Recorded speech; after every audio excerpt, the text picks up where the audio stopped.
Olá, gente, boa noite. Bem-vindo a mais um programa Pedro Botelho Entrevista, Bate-Papo, né? Hoje eu tenho o prazer de conversar com uma veterinária que é especialista em tratamentos complementares ou integrativos, né? Além disso, de ser médica veterinária, ela é fisioterapeuta veterinária, é acupunturista veterinária, ela é fitoterapia, faz fitoterapia chinesa e brasileira, também ligada à veterinária. Quer dizer, ela tem um currículo bem extenso que ela vai se apresentar, tem uma formação em reiki, nutrição animal, quer dizer, ela é completa. Prazer tê-la aqui, obrigado aí pela participação no nosso programa. Fique à vontade. Primeiro se apresenta rapidinho aí, que eu estou vendo seu currículo aqui, eu vou ter que gastar quase metade do programa te apresentando. Então é melhor você falar, é mais fácil. Imagina, Pedro, muito prazer, muito obrigada pelo convite. Eu me especializei no que a gente hoje chama de medicina integrativa. Inicialmente foi chamada de medicina alternativa, depois medicina complementar, e hoje é medicina integrativa, para reforçar que ela pode e deve ser usada em associação com a medicina convencional, que é a medicina medicamentosa, né? E aí, dentre essas técnicas, abrange praticamente tudo isso que você comentou, que é fisioterapia, acupuntura, ozônio, florais, reiki, fitoterapia, alimentação natural, enfim. Então, a gente usa essa gama de técnicas buscando um tratamento para melhorar a saúde, bem-estar e qualidade de vida com o menor efeito colateral possível. Bom, tanto no humano, como você falou da parte veterinária, ela é integrativa, quer dizer, ela se associa aos médicos, os médicos, eu não sei como falar uma palavra que eu não quero errar, ela é complementar integrativa, né? Como também com os humanos, a parte de acupuntura e fisioterapia, esse tipo de situação.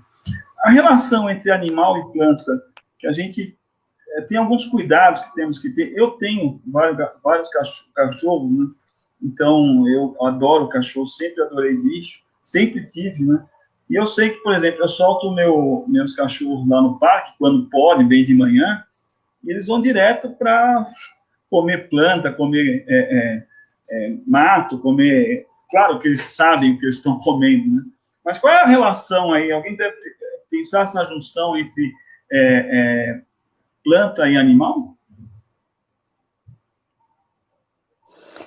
Então, de maneira geral, a gente sempre comenta que as plantas ornamentais, ou seja, as plantas que são decorativas, a gente não deve deixar que os animais consumam, porque existem muitas plantas que a gente usa como decoração na nossa casa, que são tóxicas para cães e gatos, tá? Vou até citar alguns exemplos aqui que são bem conhecidos. Espada de São Jorge, antúrio, lírio, avenca, samambaia, comigo ninguém pode, lírio, são algumas plantas que a gente tem em casa e que para os animais são tóxicas, tá? Então a gente sempre fala, para não esquecer de nenhuma e não deixar de ressaltar nenhuma, a gente sempre fala que as plantas ornamentais não devem ser ingeridas pelos animais porque têm diferentes graus de toxicidade, tá? É um costume que os animais têm na natureza. Existem alguns fatores que podem predispor que os animais busquem plantas, desde hipovitaminose, alguma verminose, alguma indisposição hepática ou gástrica. Então, eles podem buscar para fazer essa regulação orgânica, mas essas plantas decorativas a gente tem que ter esse cuidado, tá? Então, quais seriam algumas plantas que... Pode falar, desculpa. Não, é que está dando o delay, mas pode falar. Então, tá. Então, assim, quais seriam algumas plantas que a gente recomenda que as pessoas possam ter em casa e que possam deixar os animais buscarem quando eles estiverem com alguma indisposição, que eles possam se alimentar? A gente fala que são as plantas que são ou temperos ou chás. Então, por exemplo, camomila, erva cidreira, coentro, manjericão, salsinha, essas plantas que já são comestíveis, a gente pode deixar que eles ingiram, né, sem problemas, inclusive às vezes até regula algum distúrbio orgânico, né, porém também é um alerta, né? Se o animalzinho buscou uma dessas plantas, às vezes eles até vomitam, e não vomitam por causa da planta, mas vomitam porque já estavam com algum processo que a planta fez com que eles eliminassem, então talvez seja um alerta para que busque um médico veterinário e faça uma avaliação para que identifique o que tinha de errado que fez esse animalzinho buscar ingerir uma planta. Eu, antes de fazer direito, eu cursei em engenharia agronômica, né? E zootecnia. Isso faz muito tempo. O que eu lembrava na época, eu pedi a sua... Não exerço mais a função, na verdade, faz muito tempo. Mas eu lembrava, por exemplo, de ruminante, gado, cavalo, você deixava no pasto, não tinha como fazer a triagem do que é bom ou não, mas eles só comiam o que podiam, eles não comiam plantas venenosas, era quase impossível. Os animais domésticos têm esse discernimento, vamos dizer, essa divisão do que pode e não pode? Então, os animais, quando criados na natureza, até por conhecimento de matilha, eles conseguem distinguir as plantas que fazem mal, até por experiência de outros animais, né, das plantas que não fazem. Como a gente acabou tirando os animais da natureza, domesticando esses animais, eles perderam essa referência de observar outros animais, de ter o conhecimento de matilha que é transmitido, e que nem um animalzinho que é de rua e que sabe atravessar, por exemplo, uma rua, né? Ou se defender, né? Ou um animal que a gente cria dentro de um apartamento, quando se solta, a gente fala assim, nossa, ele é perdido, ele não tem defesa, ele não é ligeiro, porque a gente deixou que ele não aprendesse com a matilha. Então, hoje, não tem vivência. E aí a gente acaba deixando ele mais suscetível. Então, esses mais domesticados, a gente falou, os cãezinhos e os gatinhos de apartamento, é melhor que a gente não deixe acesso, porque eles perderam essa referência da matilha. Isso é uma explicação que tem maior lógica, mas vindo de uma veterinária que eu não tinha encaixado, mas é verdade, eles perderam aquele ambiente rústico, né, que a sobrevivência é um pouco mais difícil, né? Não só pegar elevador e ir no espaço pet do prédio, né? Exato. Além das plantas que a gente tem conversado aqui, quais são as mudanças de ambiente que podem ajudar a qualidade de vida dos pets, né? Nós estamos falando mais de pets domésticos, né? Não estamos falando de criação, né? Quais são os ambientes que você acha que é interessante? Na verdade, assim, aí são duas coisas que seria interessante citar. Uma é a questão do enriquecimento ambiental em si, que é você criar um ambiente onde esse animal tenha opções de brinquedos, entretenimento, para que ele não entre na ociosidade. A gente sabe que hoje tem distúrbios em animais, como síndromes psicogênicas, pelo enclausuramento, pelo não contato com outros animais, e até mesmo durante o dia com pessoas. Às vezes as pessoas saem para trabalhar, exceto no período de pandemia que os tutores ficaram mais em casa, né? Mas em geral esses animais ficam muito sozinhos e isso gera alguns distúrbios. Então, para gatos, deixar aquelas prateleiras ou caixinhas para que eles possam exercer a sua função de saltar, explorar o ambiente, esconder brinquedos, colocar, às vezes, alguns petisquinhos dentro de brinquedos para eles acharem, para eles comerem. Tudo isso estimula. Mas mais importante até do que tudo isso é a gente tentar adequar um pouquinho o ambiente para não causar malefícios para os animais. Então, por exemplo, a gente tirou eles de pisos adequados, como grama, madeira, pedras, e trouxe para um piso liso. E eu mesma, por trabalhar com fisioterapia e reabilitação, eu atendo diversos animais que têm lesões ortopédicas por viverem muito em piso liso. Então, às vezes, colocar uma passadeira de borracha para evitar que esse animal fique escorregando, já ajuda. Outra coisa, em gatos, eles têm muita dificuldade de beber água, porque os gatos, eles gostam de água corrente. Então, às vezes, você deixar o potinho de água, esse animal pode ficar o dia inteiro sem ingerir água, e a ração já é seca, já é salgada, porque eles têm um problema de palatabilidade, e aí a gente vê quantos problemas que a gente tem de insuficiência renal, cálculos urinários, né, por conta dessa baixa ingesta hídrica e alimentação seca. Então, às vezes, colocar uma fonte com água corrente para estimular esse animal a beber mais vezes água por dia. Então, são pequenas coisinhas que a gente muda no nosso ambiente para deixar um pouquinho mais adequado para eles, para talvez evitar que eles tenham lesões. Às vezes também lesões se dão, principalmente em cães, por subir em sofá, subir em cama, subir e descer escada, então, às vezes botar um portãozinho na escada para impedir que ele fique subindo e descendo, colocar uma escadinha, uma rampinha no sofá e na cama, esses pequenos detalhes evitam muitas lesões em longo prazo. A gente vê que realmente o animal não está num local adequado, né, principalmente no piso, pelo crescimento da unha, né? Cachorro doméstico, você vê, se ele não fizer a manutenção, ele vira... Né, fica Exato. E aí é um problema também de pisar, e aí vem problema ortopédico, né? Teoricamente, se ele tivesse num piso melhor, ele teria um desgaste natural, né?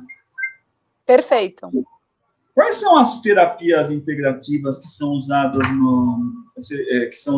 na parte veterinária? A gente falou algumas aí, mas explica para mim. Sim. Praticamente todas que a gente utiliza na medicina humana são usadas em animais. Então, as técnicas de fisioterapia e reabilitação, tanto as técnicas manuais como as técnicas com equipamentos, tá? Laser, ultrassom terapêutico, hidroesteira, as técnicas de acupuntura, né, o agulhamento seco, a moxa, a injeção de algumas substâncias nos pontos de acupuntura, algumas técnicas que poderiam, mas a gente acaba não usando tanto, ventosa, porque a gente teria que fazer toda a tricotomia dos pelos, então a gente acaba usando menos, em equinos usa-se mais, mas em animais de pelo longo é mais difícil, né, e mesmo a aurículo, né, a auriculopuntura, ela pode ser usada em animais, mas também tem essa limitação, que às vezes você tem que remover os pelos, às vezes os animais se incomodam um pouco com a orelha, eles, por já terem histórico de otite, às vezes é uma região sensível, então são técnicas que podem ser utilizadas, mas às vezes a gente não usa tanto quanto usa-se na medicina humana, né?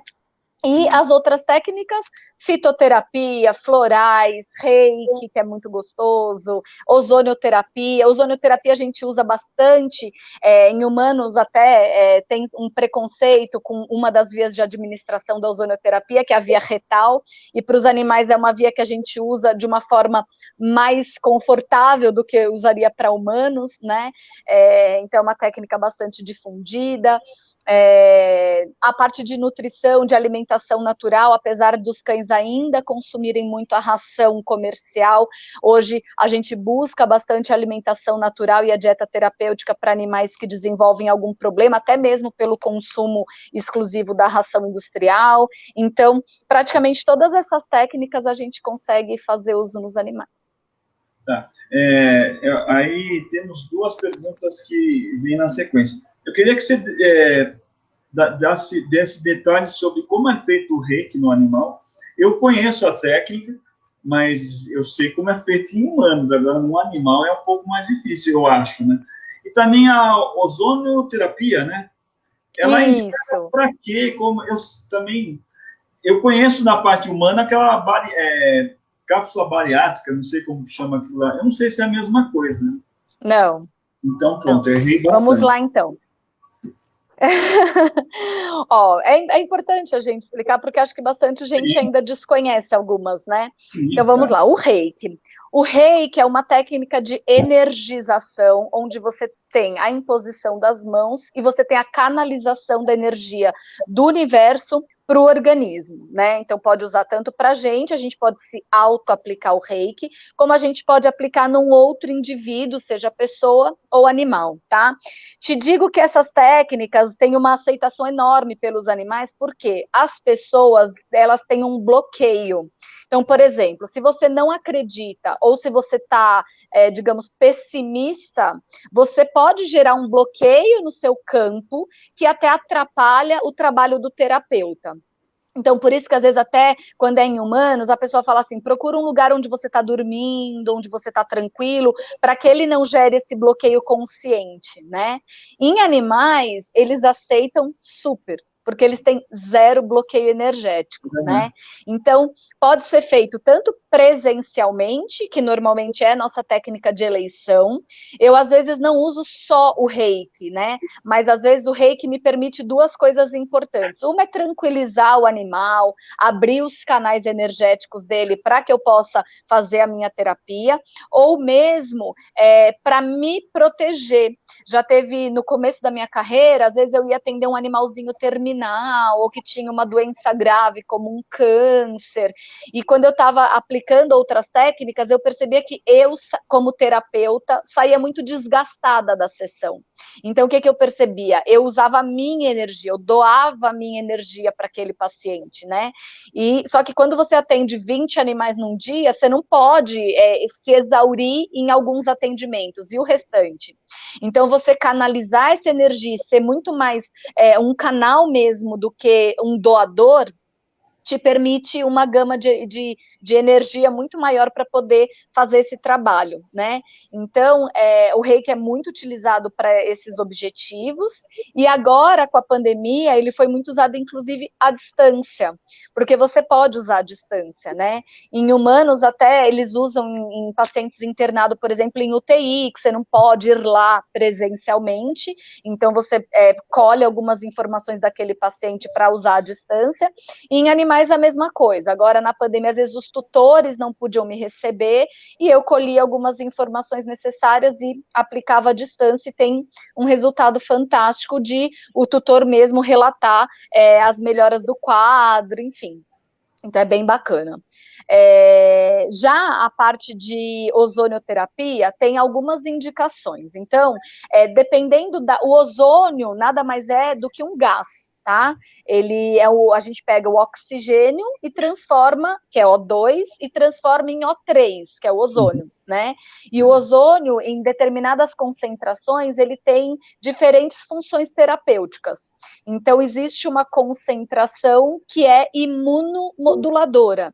Então, você pode usar desde um animal imunossuprimido, com uma sistema de defesa debilitado e que precisa responder a algum processo, então aumentar a imunidade desse paciente, até doenças autoimunes, quando você quer controlar o sistema imunológico desse paciente para que ele mesmo pare de combater suas próprias células, tá?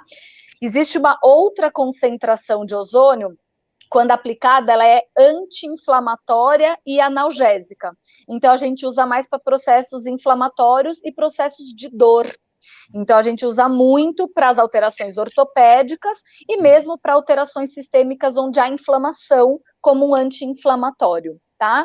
E uma outra concentração que é antimicrobiana. Então, ela pode ser bactericida, fungicida ou virucida. E é bem bacana, porque o que eu mais pego nesses pacientes são pacientes que, por exemplo, têm uma infecção que já não é responsiva a antibióticos, nem orais, nem injetáveis. Então, quando a gente já tem aquelas bactérias ultra resistentes, às vezes até em animais internados e que já não respondem à antibiótico terapia convencional, o ozônio mata essas bactérias e consegue combater esses micro-organismos na concentração microbiana, antimicrobiana. Então, a gente usa muito para infecções persistentes. E só uma curiosidade, como é feita a aplicação do ozônio? É uma câmera? Eu tenho aquela visão de bariátrica, né, que é a única que eu conheço, né, da câmera bariátrica. É local? Como que faz essa aplicação? Existe a aplicação local, por exemplo, eu posso fazer nos pontos de acupuntura, se chama ozoniopuntura. Então, eu posso colher, a máquina transforma, a gente liga a máquina que ozoniza, por exemplo, no balão de oxigênio, né, num cilindro de oxigênio, e ela ozoniza. Então, eu colho esse ozônio, por exemplo, numa seringa, e eu injeto em pontos de acupuntura numa concentração anti-inflamatória, analgésica. É uma via de aplicação local. Existem vias de aplicação sistêmicas. Então, por exemplo, como eu comentei, às vezes tem um paciente que tem uma cistite, ou seja, uma infecção na bexiga, uma infecção urinária. Eu posso ozonizar um soro e fazer uma lavagem dessa bexiga para matar as bactérias que estão ali dentro nessa via urinária. Eu posso fazer uma via sistêmica. Então, eu posso ozonizar um soro ou uma bolsa de transfusão de sangue, por exemplo, e aplicar intravenoso sistemicamente para fazer uma imunomodulação, para melhorar a imunidade desse paciente. Ou eu posso fazer uma outra via de absorção que também é sistêmica e que é bastante interessante, que é a via retal. Então, eu posso passar uma sondinha intrarretal e fazer a aplicação do gás intrarretal para que tenha uma absorção sistêmica. Então, tem diferentes vias de aplicação. Às vezes, a gente usa para úlcera de córnea, a gente chama de cup. Então, faz uma aplicação local para cicatrização. A gente usa, às vezes, um óleo ozonizado para passar na pele para síndromes cutâneas, dermatopatia, alergia, feridas, prurido, algumas alterações de pele que podem ser tratadas com ozônio tópico, por exemplo, ou bagging também. A gente empacota o animalzinho num saquinho, coloca lá o caninho e vai injetando gás e ele fica lá nessa sacolinha de gás para fazer uma aplicação cutânea. Pode usar a água ozonizada. Então, por exemplo, você pode dar um banho no animal para dermatopatia ozonizada. Na clínica, por exemplo, a hidroesteira, ela tem água ozonizada. Por quê? Se você usa um animal seguido do outro, se esse animal tiver uma infecção urinária, o animal vai urinar ali, ou uma infecção cutânea, aí quando você usa um outro animal, você pode estar contaminando. Então, você ozonizar essa água constantemente, você mata todas essas bactérias e você não permite que seja transmitida nenhuma infecção para outro paciente. Hoje em dia, isso é usado, inclusive, em piscinas aquecidas de clubes, condomínios, para fazer a desinfecção dessa piscina sem necessidade de cloro pelos malefícios do cloro, né? Deixa eu fazer uma perguntinha sobre a acupuntura, como também a indicação da acupuntura. Nós estamos falando de tratamentos integrais, né? Desculpa, eu esqueci o nome aqui. Integrativos. Integrativos, eu ia falar, mas tanto para gato e para cachorro, não tem essa distinção. Cachorro pode fazer um tipo de tratamento, seria a mesma situação, né? Na verdade, as indicações terapêuticas são as mesmas. Então, a acupuntura, ela é mais conhecida, eu falo que é o carro-chefe, né, que é a função que ela é mais difundida, que é a analgesia, então, para tratar dor, e a parte de anti-inflamatória, então, para tratar lesões osteoarticulares, então, coluna, articulações, esse é um conceito já bastante difundido que trata essa dor, esse processo inflamatório. Porém, a acupuntura tem diversas indicações terapêuticas, desde distúrbios neurológicos, como convulsões, epilepsia, até você pode tratar uma insuficiência renal, você pode tratar uma alteração de pele, como coceira, alergias, você pode tratar um paciente que tem uma gastroenterite, aquela síndrome do intestino irritado, você pode tratar controlar um diabetes ou outras doenças endócrinas, distúrbios respiratórios, os próprios distúrbios oftálmicos também, como a síndrome do olho seco, enfim, existem paralisias neurológicas. Todos esses distúrbios, eles podem e devem ser tratados com acupuntura. Quando a gente fala de espécies, às vezes a gente vai pela técnica. Então, por exemplo, cães é muito mais fácil de fazer a técnica que a gente chama de agulhamento seco, que é agulhar os pontos de acupuntura, porque eles são bem resistentes à dor, eles permitem a picadinha e eles super ficam tranquilos, dormem, não importa se você quiser deixar aquelas agulhas ali 10, 15, 20 minutos, eles permitem, né? Os felinos, eles já são um pouco mais reativos ao toque, à contenção, a ficar muito tempo ali sendo seguro no mesmo lugar, e mesmo a picadinha, eles podem ser mais reativos. Então, às vezes, a gente prefere usar uma técnica não invasiva. Por exemplo, existe um equipamento de laser que você pode fazer o estímulo do ponto de acupuntura laser. É absolutamente indolor e os animais recebem super bem.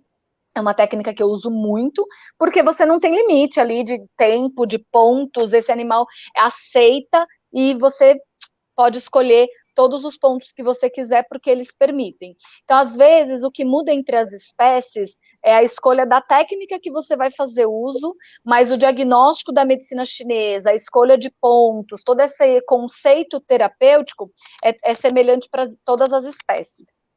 Perfeito. Então, infelizmente, nosso tempo acabou. Nós tivemos importantes informações. É uma pena. Tenho certeza que teremos continuação, até a pedido do pessoal que vai assistir esse programa.